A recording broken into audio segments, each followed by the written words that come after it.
Tuhan sertamu dan sertamu juga. Inilah Injil Tuhan kita Yesus Kristus menurut Matius. Dimuliakanlah Tuhan.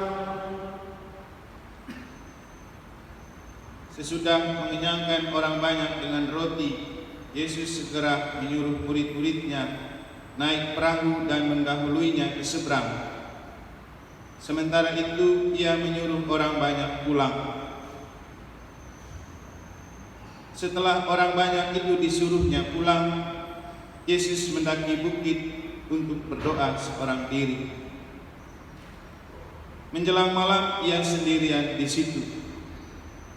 Perahu para murid sudah beberapa mil jauhnya dari pantai dan diombang-ambingkan gelombang karena angin sakal.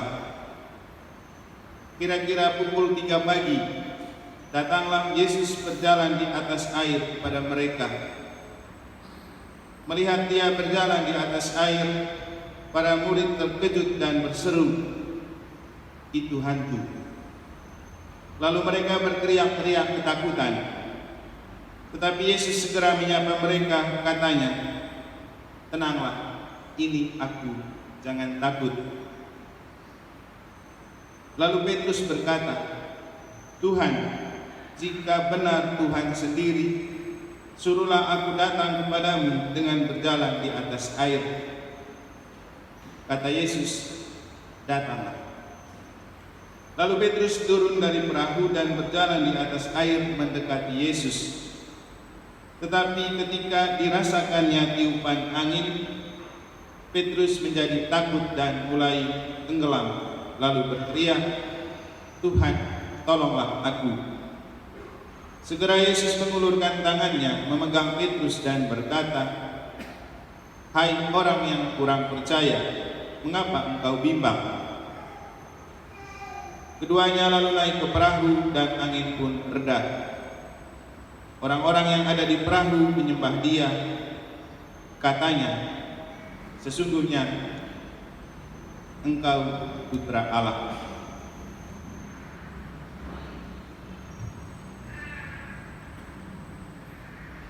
Berbahagialah orang yang mendengarkan sabda Tuhan dan tekun melaksanakannya. Sabda Tuhan kebenaran dan hidup kami.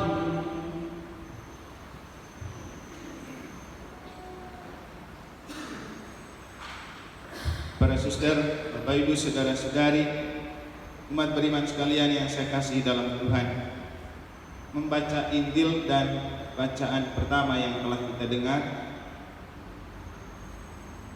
saya teringat dengan kata bijak yang disampaikan oleh Pak Jenny waktu memberikan wejangan untuk Mika dan Freddy tadi siang. Jomblo itu nasib, single itu pilihan.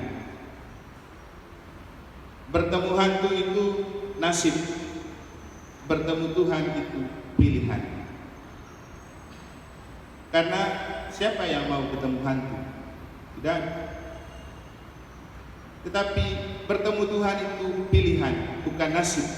Kita ke gereja, kita berdoa, itu pilihan.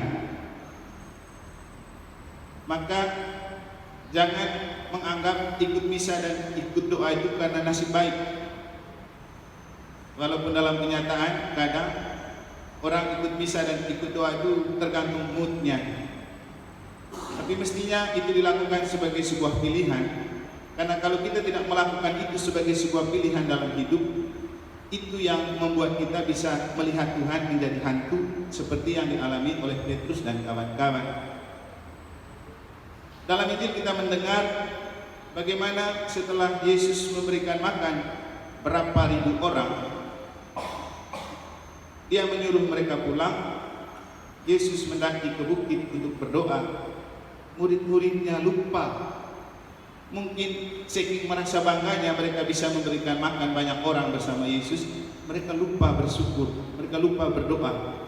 dan mereka kembali ke rutinitas yang mengasihkan, yaitu melaut. Bapak Ibu, kenapa sampai Petrus melihat Tuhan yang datang itu hantu? Karena mereka tidak melakukan pilihan seperti Yesus, yaitu berdoa. Kita kalau sudah mendapatkan sesuatu yang istimewa dalam hidup, kita senang, tapi lupa bersyukur, maka dalam sekejap sukacita itu bisa berubah menjadi duka cita, kesenangan menjadi kesusahan, kebahagiaan menjadi kesedihan, karena kita lupa bersyukur. Kalau saya itu yang paling saya takuti dalam hidup ketika sangat merasa senang, karena saya ingat ada bapak tua, kakak bapak saya yang sulung, dia bilang gini, kalau kita sudah mulai senang, tertawa, bersuka cita, hati-hatilah, nanti tidak lama lagi akan ada kesedihan, duka cita. Dan memang rata-rata seperti itu. Tapi bisa terjadi kita tidak bisa menerima kenyataan itu sebagai yang membahagiakan, justru karena kita lupa bersyukur, lupa berdoa. Maka kalau kita sedang berbahagia, bersyukurlah. Kalau kita lagi naik daun, berdoalah.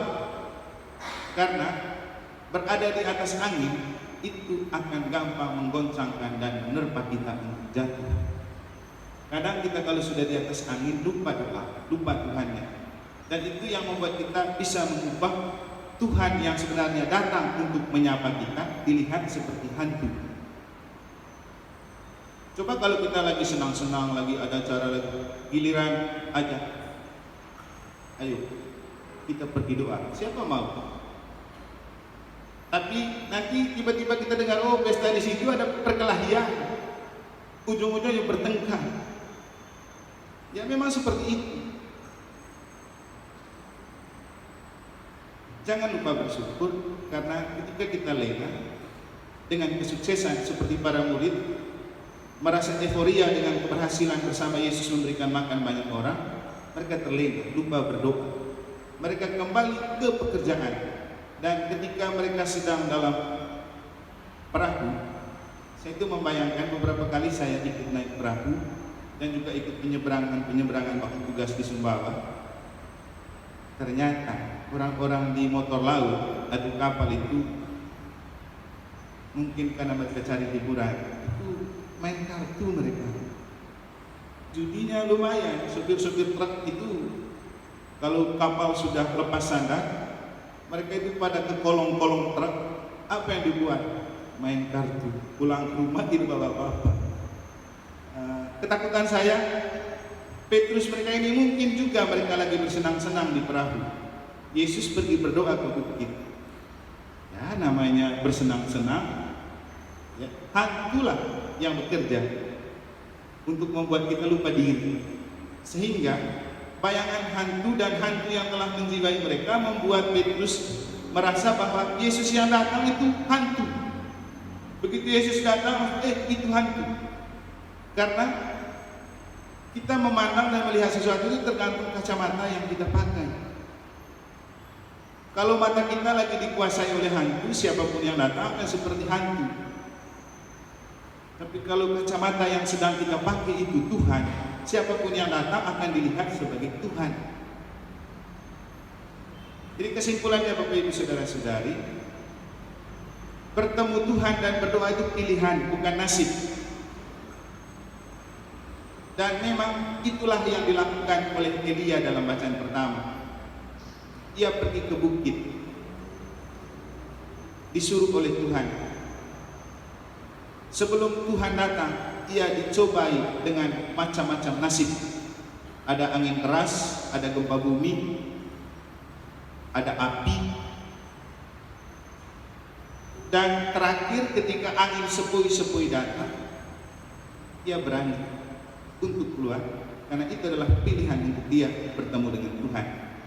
Ternyata di balik angin sepoi-sepoi itulah Tuhan datang menyapa Elia dan Elia menyapa Tuhan.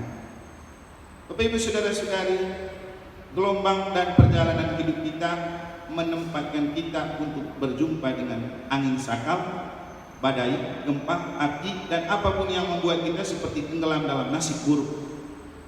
Tidak apa-apa, kita punya Tuhan. Yang paling penting, nasib boleh apa saja, pilihan tetap jangan melupakan Tuhan. Maka kesimpulannya, jomblo memang nasib, tapi single adalah pilihan. Kalau itu adalah pilihan hidup dalam dan bersama Tuhan, tidak ada yang perlu ditakuti. Karena kata Yesus, aku ini, jangan takut. Semoga Tuhan memberkati.